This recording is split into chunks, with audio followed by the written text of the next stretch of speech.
This is Dr. Joseph Mancusi. Today we're going to talk about leadership and team building. Clearly, leaders cannot operate alone. Oh, a leader of a mob can be out in front of people who are generally screaming and yelling and seem to be a leader, but they already have an idea of what they want to do if they are a mob. Leaders, on the other hand, can inspire us with ideas, can make us feel that we are better than we think we are, can get us to cooperate. When they do that, they've started to build a team.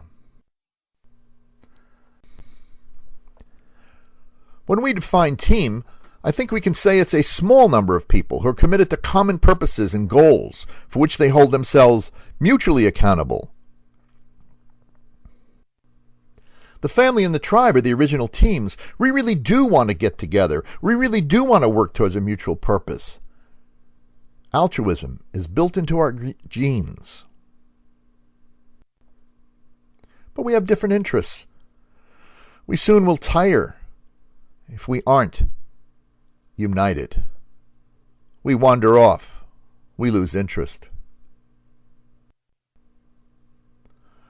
Leaders like Washington kept a starving, freezing group of people together and provoked a revolution that the idea man was Jefferson and Madison and others. But you need not have war to have a revolution, as Gandhi and Martin Luther King proved. You need not even be a man. You need not even be strong. You just have to have a strong purpose. Mother Teresa washed bodies of the dying to show them that someone loved them at the very end. Together, we become very, very powerful. Leaders tell the story. They focus the team around common interests, values, and goals. And then people are attracted to that story. They like the vision. They like the goals. They find things in common, and they unite together.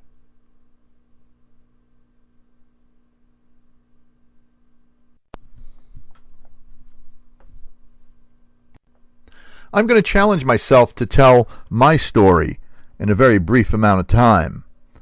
I'm the grandson of a coal miner, and when my grandfather went into the mines, the mules were worth more than people. As a matter of fact, they were worth $800. There were immigrants up on top who would easily replace any man that got hurt, but there were more than men in the mines. My uncles, who were only 8 and 9, went into the mines. They did all kinds of tasks at first, including sorting coal. They were often beaten. Yes, 8 and 9-year-old boys, no school, were beaten because they were too slow. Young boys, including 2 of my uncles, were robbed of their youth. Their health was permanently damaged.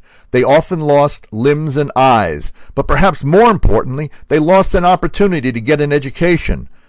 As a result, mining boys were never often able to get out of a life of poverty. My own mother left school at age 6, in the 6th grade, at age 12. And when she tried to get work, they found out she was 12, and they fired her from the factory.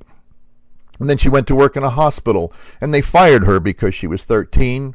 And then she became a migrant. She went from Pennsylvania to New York, and there she lived with a family and became a maid at age 14. And this woman with a 6th grade education was a maid most of her life, including when she raised her 5 children with her husband. And yet her IQ would have meant that she could have been a doctor. I know. I tested her IQ. Often the only alternative was to have their brothers and sisters starve to death. So when we look at issues, we have to look at all aspects of the issues and look at the alternatives. Look at this young man. He's 7 years old. He's proud to bring money into the family, but to me he does not look happy. How could he be? You see,